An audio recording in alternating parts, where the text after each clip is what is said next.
Então, galera, aula de colocação pronominal. Aula que você pode precisar aí no seu concurso. Vamos lá?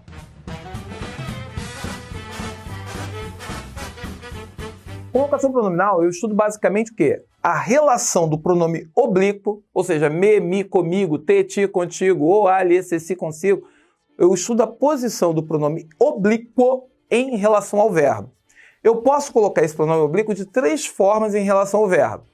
Antes, no meio ou após.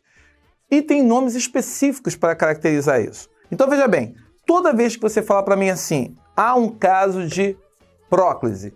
Bem, a próclise indica que o pronome está sendo colocado antes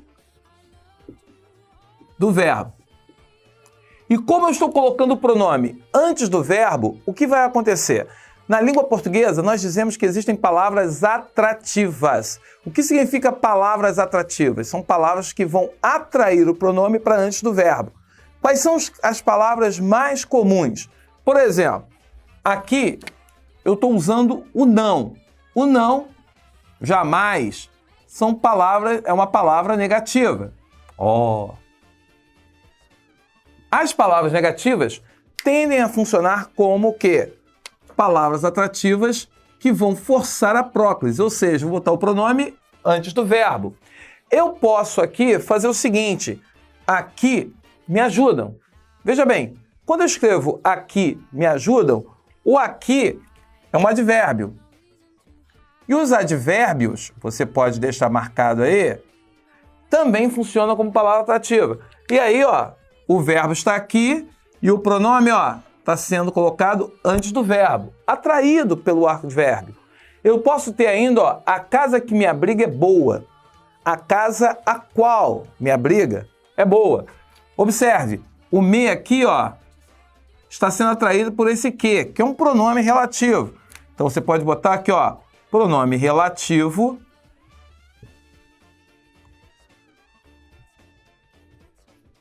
Pronome relativo também funciona como palavra atrativa.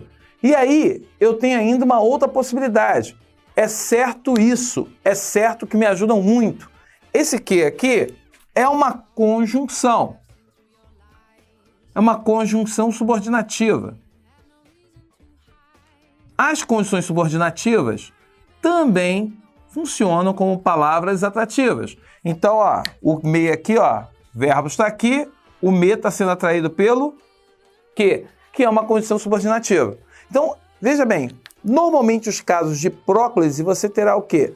Uma palavra atrativa trazendo o pronome para antes do verbo.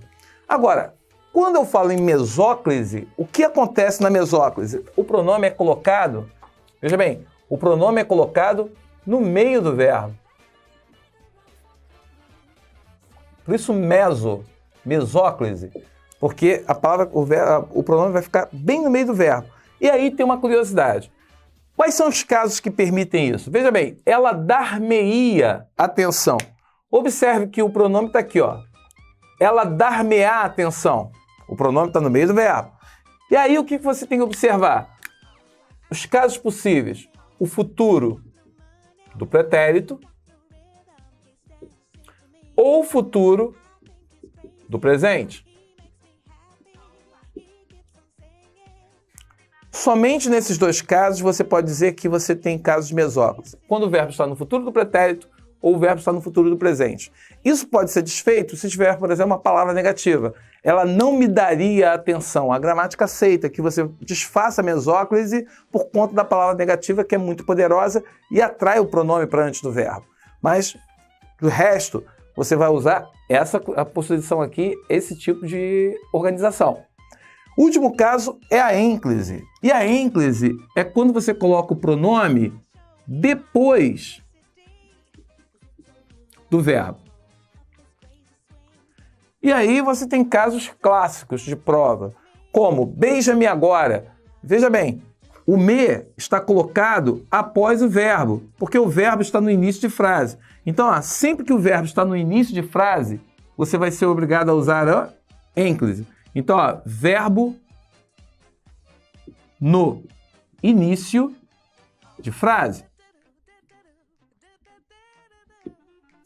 Outra situação, quando você tem, por exemplo, ó, aqui ajudam-me muito. O problema aqui é pausa. Não se faz aí, ó, eu sou obrigado a fazer a ênclise quando há uma pausa. Pode ser vírgula, ponto e vírgula, 2 pontos, não interessa. Após pausa, eu sou obrigado a fazer a ênclise. Então, após pausa. E por fim, lembrando-se do endereço, ligue-me. O verbo aqui se está no gerúndio. Então, ó, gerúndio, verbo no gerúndio, eu vou fazer uso da ênclise. Então, veja bem, próclise, mesóclise e ênclise são casos que você vai utilizar na redação, você vai utilizar no cotidiano. Quem faz prova militar acaba sendo cobrado em cima disso. Quem faz a prova da PUC pode ser cobrado em relação a isso. Então é um conteúdo que é cobrado em várias provas. E claro, você vai utilizar na sua redação. Então procure ler mais, treinar o assunto para que você tenha mais confiança. Beleza? Beleza? Clica aqui embaixo, acompanhe nossas aulas e veja toda a nossa série para que você fique antenado com o vestibular. Até a próxima!